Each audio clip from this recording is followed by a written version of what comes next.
Hi, I'm Sarah from The Upcoming. A real pleasure to have you here with us at Sundance London 2024. Maybe you could just begin with a brief introduction to your film that's showing here, Girls Will Be Girls. What can people expect when they watch it? Hi, I'm Shuchi Talati. I'm the writer and director of Girls Will Be Girls. Girls Will Be Girls is a story about Meera, played by Preeti here, who is a 16-year-old, very good student at a very traditional boarding school in India.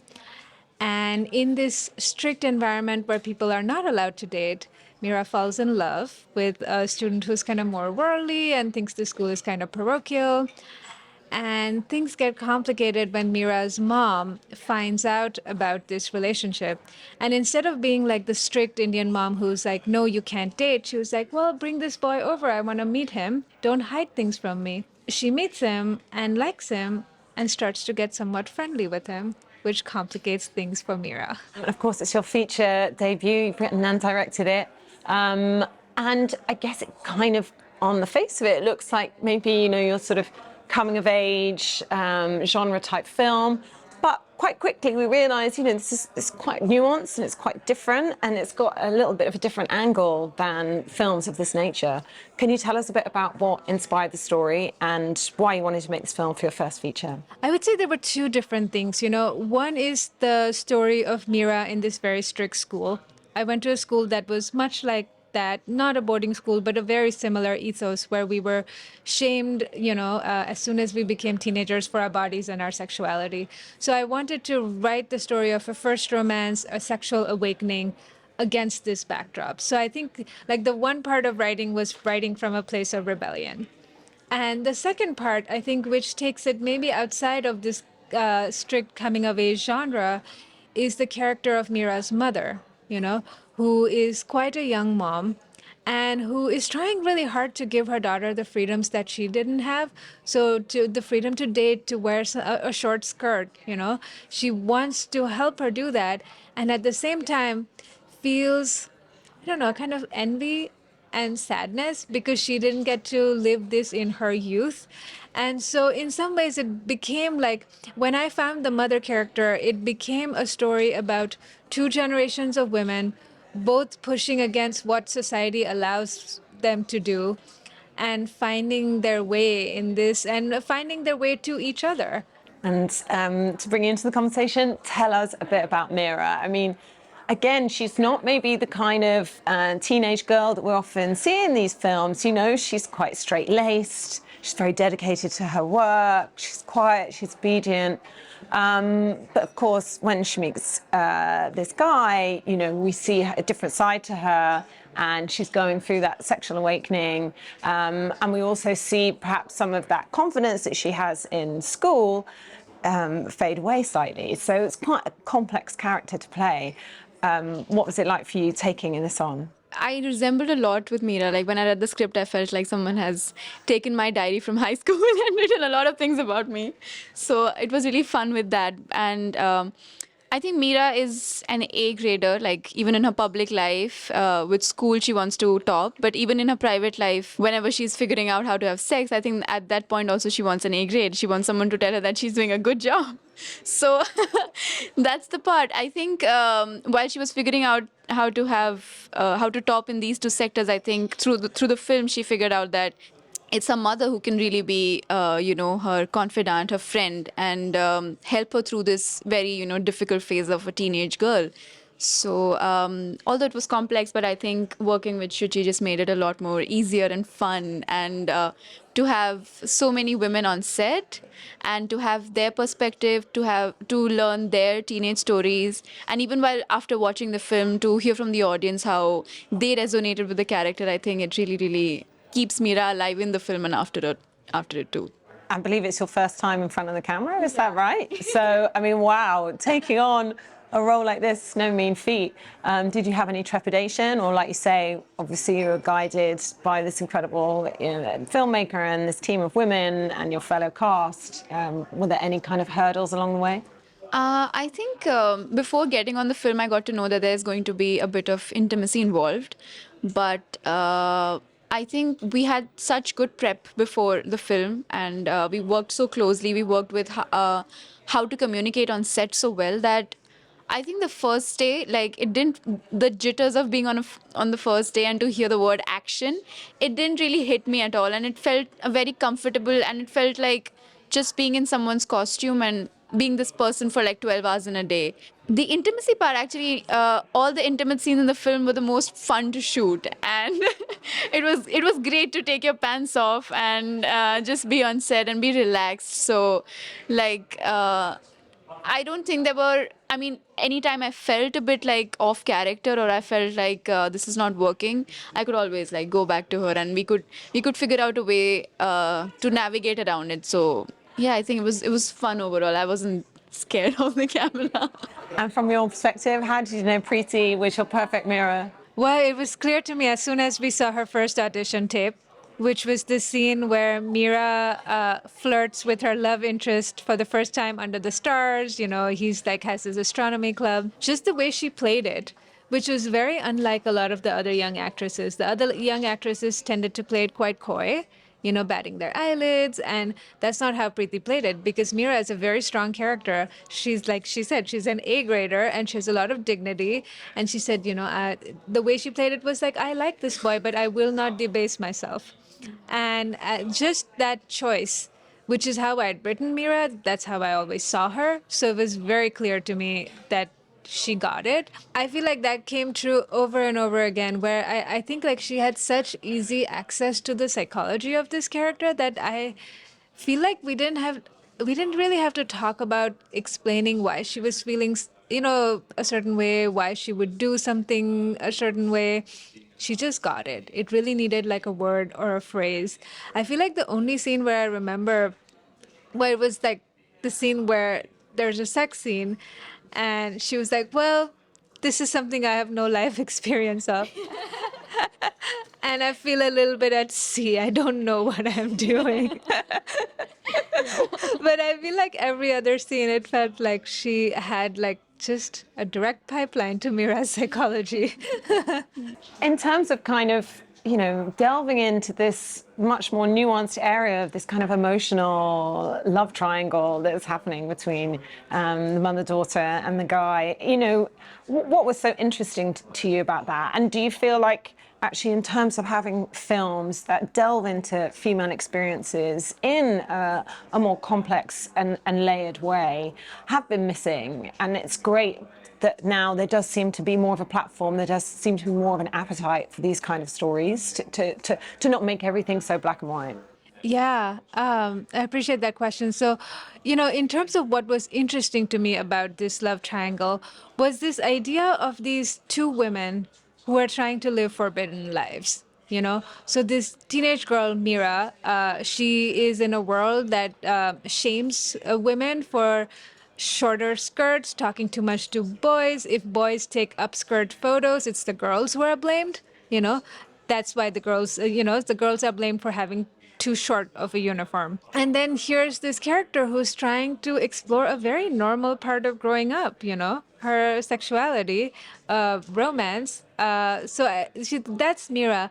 But really, like, her mom is trying to do the very same thing. You know, she's relegated sort of to this supporting role in her husband and her daughter's life, where she is not supposed to have any goals, really not have any desire.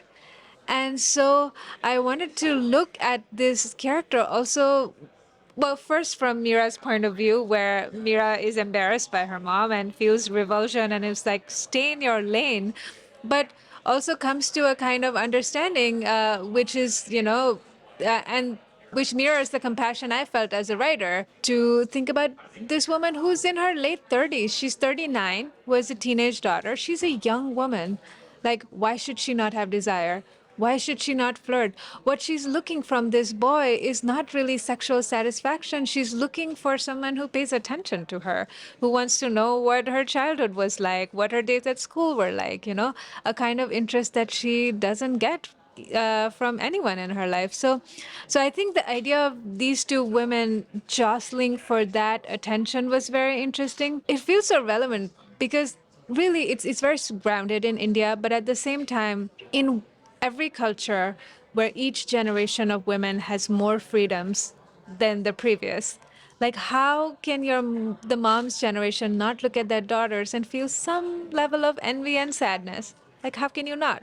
You know, or like, as long as our culture tends to value women for their youth and their beauty, how can you not feel a little bit envious when you, as an older woman, will start to lose that cachet and you see younger women getting the attention that you are no longer now deemed worthy of?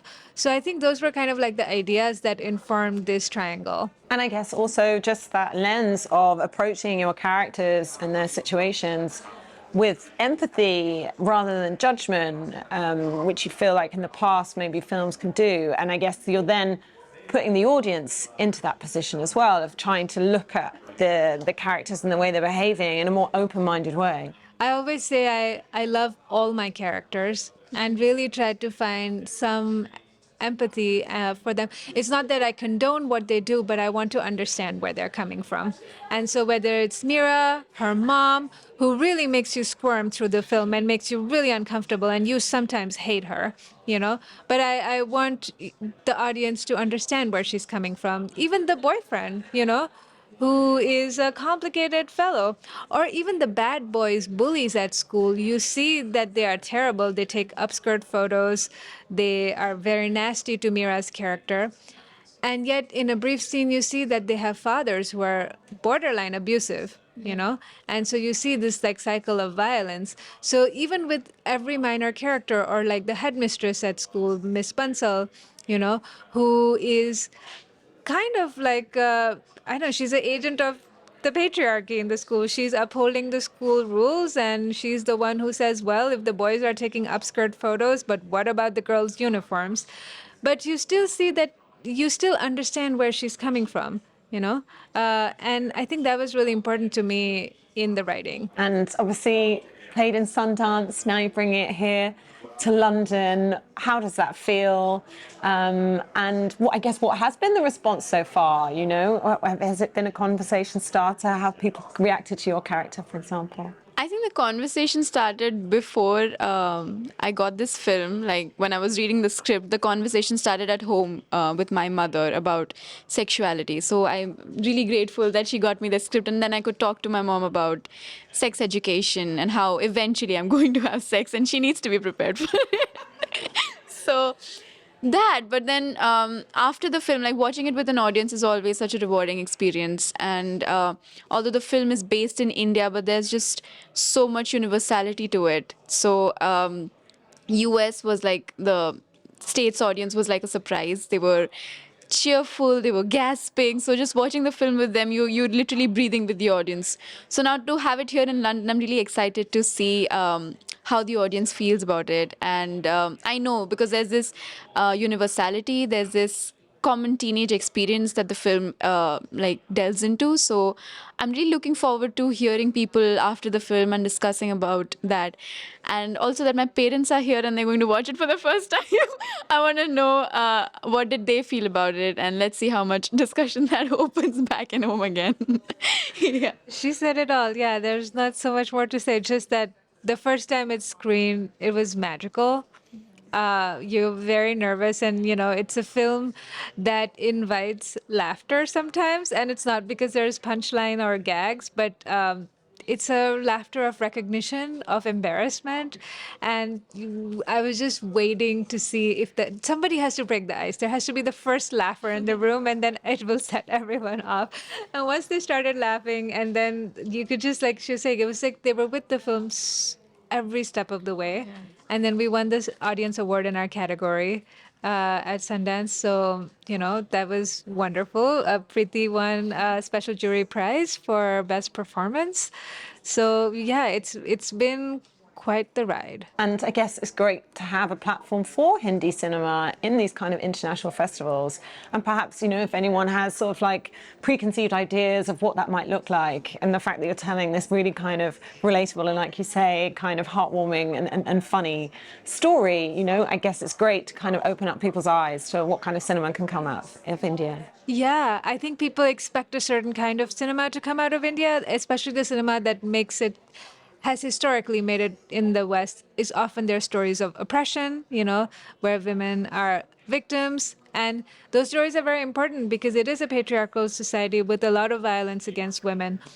And yet we also need other narratives. We need other narratives to come out so there can be many stories about a people, especially a people who are, well, a nation of 1.4 billion people, So, so I'm really glad that it's a film that connects with women everywhere and people everywhere. Do you know what film you're going to make next? And I guess now you've started on this absolute high, where are you going to go next with your career? I do not. I feel like I still have sleep debt from the years of making this film. So I'm between all the travel to festivals. I'm trying to catch my breath. Write slowly. I think there's a lot of pressure to be like, what's next? What's your next thing?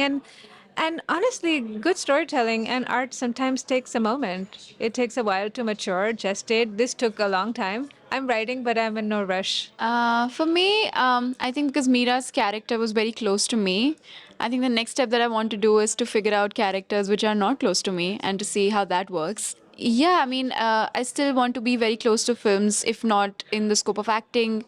I want to direct, I want to write, maybe learn a couple of things from her.